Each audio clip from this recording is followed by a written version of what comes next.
Okay, good morning.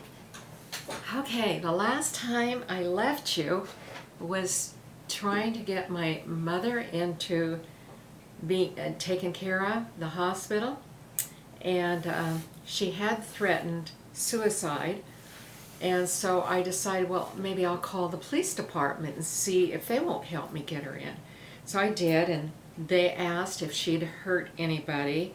How was she just threatening to do it, or had she done anything really concrete to make that whole thing happen? And no, she hadn't, and she hadn't hurt anybody. And so they said, I'm sorry, we just can't help you. I think they suggested I call, and it might have been the health department, I don't know. Anyway, the next phone call that I made, they said, we'll come out and evaluate and see. And I think there was two men, and they came out, and they were a little shocked, and my mother did quite a performance for them. And by the way, my mother didn't have arthritis. She was very agile, and I think she did quite a dance for him, and who knows what all. But that was not my true mother. The mother I grew up with was very sweet. She was a wonderful Christian woman. She was willing to share her faith with others. She was a big help to me. She taught me a lot. So I feel bad about sort of slandering her a little bit here, but disease does bad things, and that's all there is to it. So anyway, they come out, they're really quite shocked, and yes, she does need to be taken in. And so they make arrangements to take her. And of course, again, she has to be handcuffed. She has to go before the judge.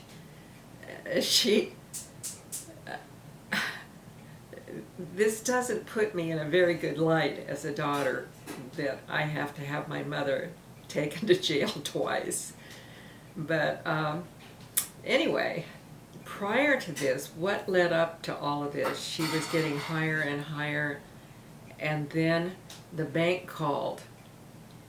And the bank called and said, your mother's in here with a man, and she wants to take out a lot of money to give to him.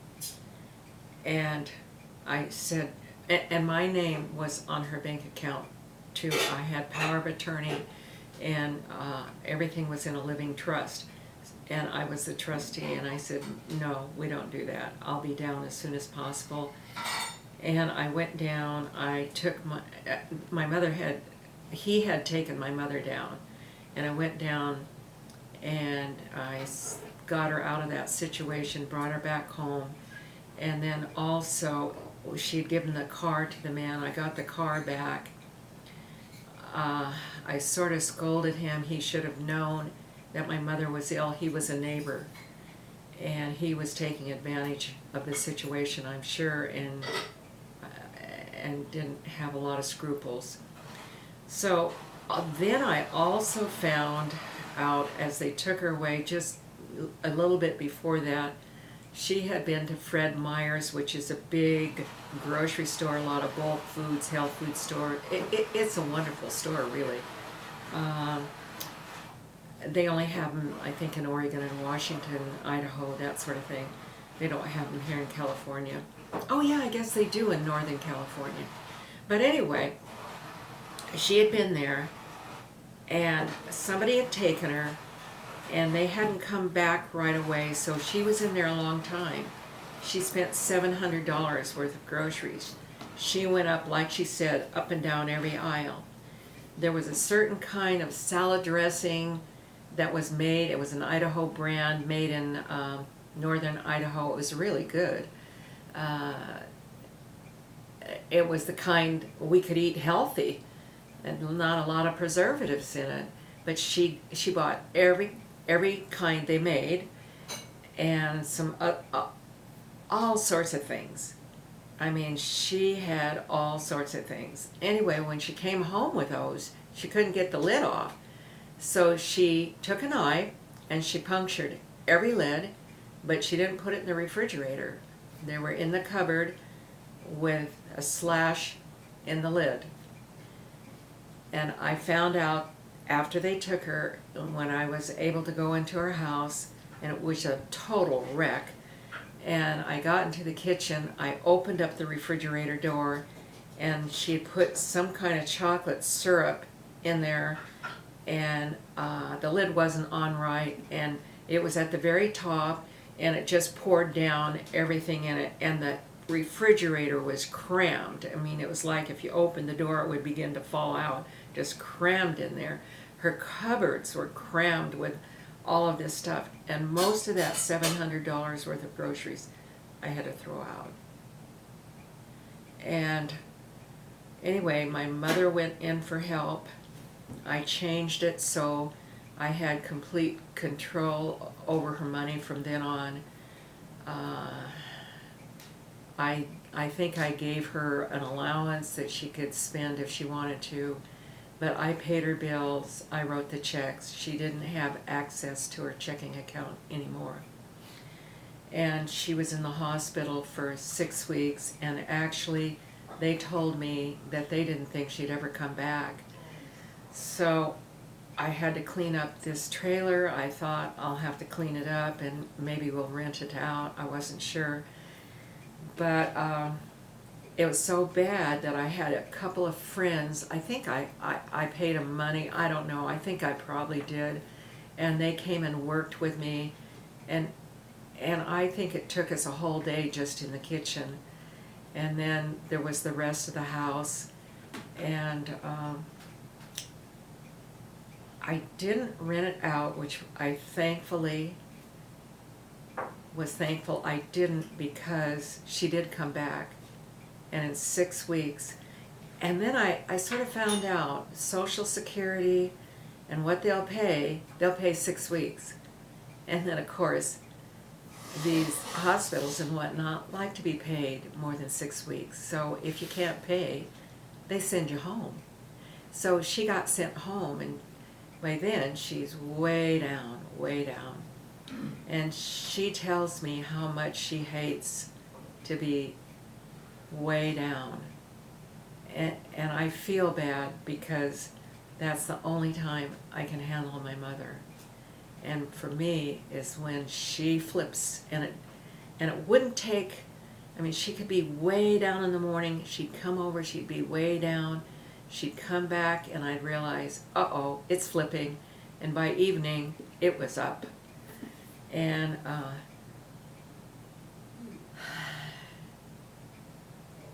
it was a difficult time, really was. And also, finally, like I say, she had to come live with us.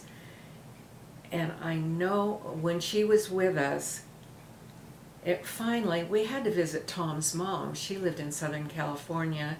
Remember, we're in Nampa, Idaho. But we have to visit her, and so we decided we'd find a nice home. Maggie, come on.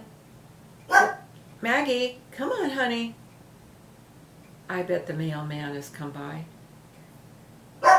Maggie, come on. Come on, good girl. Here you go.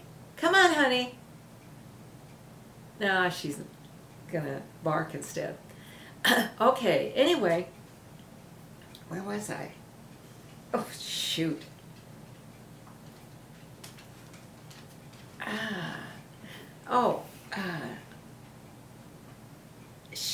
I know I told you she didn't like low, she liked high. We have to go on a trip, so we're going to find a nice home to put my mother in, and we find it looks beautiful, a beautiful home. The bedrooms are wonderful. The yard is beautiful. I look at the kitchen. It's a state-of-an-art kitchen. It looks great. So, okay, we've got a place, and it's the fall of the year, and my mom goes there, and when we and we visit his mom. We come back, and it's just about Thanksgiving, and we decide not to bring her home until after Thanksgiving. And they invited us to have Thanksgiving dinner there at the place where my mom stayed. So we said yes, we'd go. I never ate such horrid food in all my life. Everything was bought. The turkey, they had, the only thing that was really edible was the vegetable trays, which the older people probably couldn't really eat anyway. And that was the only thing, and they probably wasn't healthy because it probably had the stuff sprayed on them to keep them fresh. And they had some pies, and I thought, well, the pies look pretty good. Maybe I'd try a pumpkin pie. Oh, I couldn't eat it. And my mother saw me, and she liked pumpkin pie, so she decided to take some unedible. Anyway, we got my mom, and they had this wonderful kitchen, but nothing was prepared in that kitchen. And then the more I learned out about it, not much else. Anyway, we were making arrangements for my mom to come home, and just as before we got it all done and her room all cleaned up and ready again, she broke her hip in that place. And she had to go to the hospital, have her hip operated on, and it was downhill from there. So we're almost coming to the end of that 7 years with my mom. She does recover from that, but she's never the same. Never quite the same. So when she comes home, I have a nurse that comes in the morning and helps me. We're still friends. We still write back and forth. They were neat people. Loved them. Christian people. Anyway, she'd come in the morning, and then she'd come in the evening to help me get my mother to bed and whatnot. And then my mother finally had to be on a extremely potent high pain pill. My mother had started bleeding, vaginal bleeding, quite a few months, maybe a year or two even. And the doctor said there's no sense, checking it out as old as she is. Sometimes that's pretty common. And yes, it could be a sign of cancer, we don't know. But finally, my mother was in pain and are in bad shape. And I had a hospital bed, and she had to have this pain medicine. It was a rectal suppository that twice a day. And the nurse taught me how to put that and how to do it. And to get this medicine, you don't go to the drugstore for the powerful stuff. You have to go. I had to go into the hospital. I had to sign for it. It had to be counted out, how much I had, and it was all very controlled. So my mom was in a hospital bed. She couldn't get out, and I didn't want her to go to heaven with bed sores, so every 2 hours I would make sure she was turned. And she laid on, we had sheep at that time, and I had made a couple of lamb's wool rug type things, and one of them was in her bed because that is the very nicest thing for elderly people to lay on to keep their skin good. And so we did that, and it was coming to November of 1999, and that just after Thanksgiving my mother died. I always felt bad because the night she died I made a choice. I knew she was real close to death. Her breathing was really hard, and